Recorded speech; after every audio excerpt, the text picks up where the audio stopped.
Allô, je cherchais à associer ma présentation sur l'accord des participes passés à un groupe ou à un artiste musical. Comme je l'ai fait pour les présentations qui concernaient le groupe du nom, j'avais fait une présentation qui tournait autour des Beatles.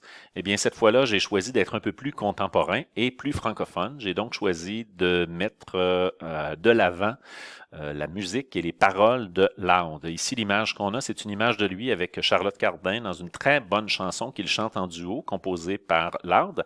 Mais les paroles, les extraits que je vais utiliser comme exemple pendant la présentation sur l'accord des participes passés sont la plupart du temps des extraits de chansons de Loud. Alors allons-y, on commence avec ce qu'il faut savoir sur le participe passé. À la base, il faudrait d'abord se poser la question, qu'est-ce qu'un participe passé? Alors en consultant le dictionnaire Usito, on peut voir la définition suivante.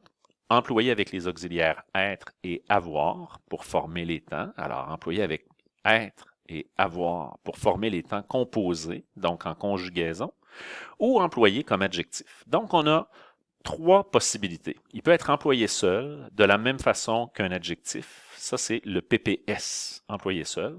Et les deux possibilités, ben, il peut être employé avec l'auxiliaire être, le PPE, ou il peut être employé avec l'auxiliaire avoir, ce qu'on appelle le PPA. Donc, participe passé employé seul ou sans auxiliaire, le participe passé employé avec être ou le participe passé employé avec avoir. On va voir immédiatement dans cette capsule-ci les règles qui s'appliquent à la situation où le participe passé est employé seul. Alors, le participe passé employé seul, le PPS, il s'accorde en genre et en nombre avec le mot auquel il se rapporte. En fait, il se comporte exactement comme un adjectif. On va voir quelques exemples.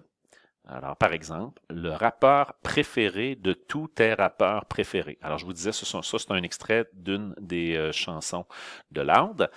Ici, la première fois que le mot préféré, alors préféré, c'est évidemment le participe passé du verbe préférer.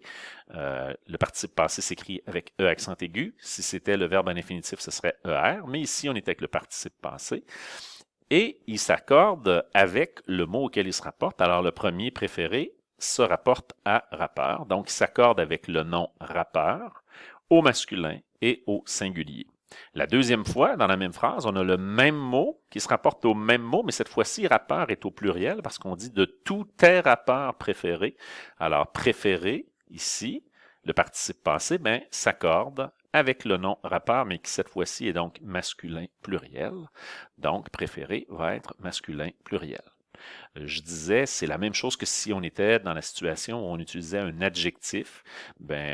Par exemple, je pourrais dire l'excellent rappeur ou de tous les excellents rappeurs. Alors, quand je dis excellent, ben, excellent avec rappeur, il serait au masculin singulier. Et avec le deuxième rappeur, si je disais les excellents rappeurs, excellent devrait prendre un S parce qu'il se rapporterait à rappeur.